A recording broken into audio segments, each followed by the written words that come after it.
नारळी पौर्णिमा विशेष आपल्याला हा जो भात बनवायचा आहे नारळी भात, त्यासाठी बघा मी कुकरमध्ये भात अगोदर शिजवून घेतलेला. बासमती तांदूळ होते 1 वाटी तांदूळ, ते त्याच्यामध्ये थोडंसं पाणी टाकून शिजवून घेतले आणि प्लेटमध्ये काढून ठेवला. कारण काय होतं ना, मग मोकळा मोकळा असा भात तयार होतो आपला. नंतर एका कढईमध्ये पाणी घ्यायचं आणि आपलं जे नारळ असतं ना, ओलं नारळ, ते फोडण्यासाठी मी थोडंसं पाण्यामध्ये याला उकळून घेत आहे. उकळून घेतलं की काय होतं, ते वरची साल लगेच अलगद निघते. म्हणून ते थोडंसं असं उकळून घ्यायचं, एका रुमालावर ठेवायचं आणि त्याला असं गोल करून लगेच एक हाणायचं असं थोडंसं, की लगेच त्याचे 2 काप तयार होतात. किंवा मुसळीने जरी हाणलं ना तुम्ही, आपल्याला लसण ठेचायची असते ना, त्याने जरी हाणलं तर लगेच निघते. हे बघा, लगेच त्याचे 2 काप झाले. नंतर आपल्या पावशीच्या मदतीने तिथे नारळ असं किसून घ्यायचं आहे. बघा, असा पांढरा शुभ्र नारळ आपण किसून घेतलेला आहे. नंतर एका कढईमध्ये 1 चमचा तूप घ्या. तूप छान असं गरम झालं की त्याच्यामध्ये काही खडे मसाले आपल्याला टाकायचे आहे. इथे अगोदर टाकायचे स्टार फूल, दालचिनी, आपले जे मसाल्यामध्ये असतं ना ते तेजपान टाकायचे, 1 लवंग टाकायची आहे. खूप छान स्मेल येतो याचं जर तुम्ही फोडणी दिली या नारळी भाताला तर.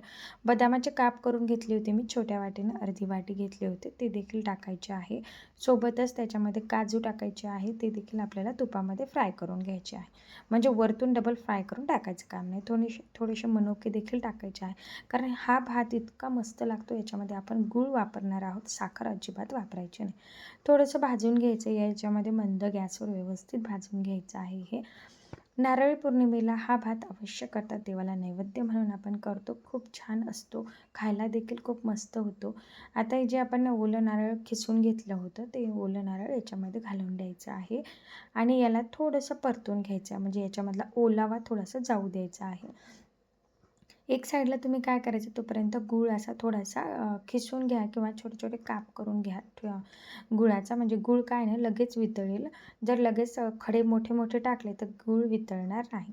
आता थोडंसं त्यातलं पाणी कमी झालं, दूध कमी झालं, तर त्याच्यामध्ये आपल्याला टाकायचं आहे गूळ. मी इथे गूळ वापरत आहे, तुम्ही साखर देखील वापरू शकता.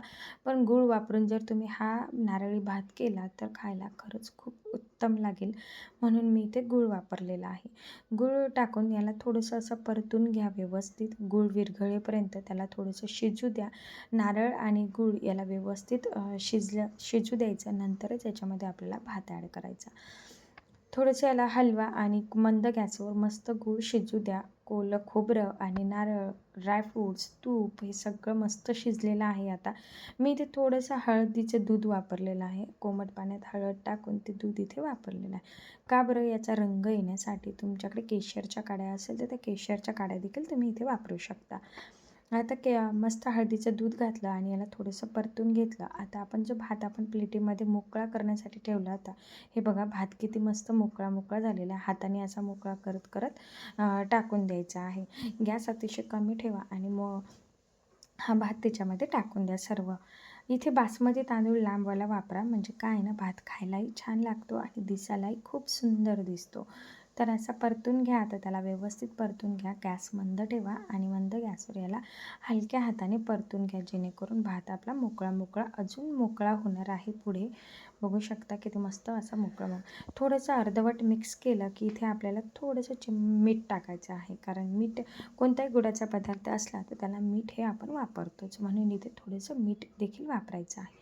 आता याला व्यवस्थित मिक्स करून घ्या. परत एकदा वाटलं झाकण ठेवून थोडंसं त्याच्यामध्ये झाकण ठेवून त्याला थोडंसं होऊ द्या गरम गरम कढईमध्ये, किंवा गॅस बंद करून तुम्ही गरम कढईत याला थोडंसं होऊ दिलं ना तरी अगदी व्यवस्थित होते. मी गॅस बंद केला आणि कढईमध्ये झाकून ठेवलं. बघू शकता इथे नारळी भात आपला गूळ वापरून किती मस्त मोकळा सुटसुटीत इथे तयार झालेला आहे आणि खायला तितकाच अप्रतिम झाला होता. नंतर एका बाउलमध्ये सर्व करा. आणि ही रेसिपी तुम्हाला कशी वाटली ती कमेंट बॉक्समध्ये टाईप करून नक्की सांगा. आणि नारळी पौर्णिमेच्या, रक्षाबंधनच्या तुम्हा सर्वांना खूप खूप शुभेच्छा. आणि अशा नवनवीन रेसिपीसाठी आपल्या चॅनलला लाईक करा, शेअर करा, सबस्क्राईब करा आणि हा भात नक्की एन्जॉय करा. थँक्यू. अशा छान छान रेसिपीसाठी बघू शकता किती मस्त असा आपला भात तयार झालेला आहे. बाय. जय श्री कृष्ण.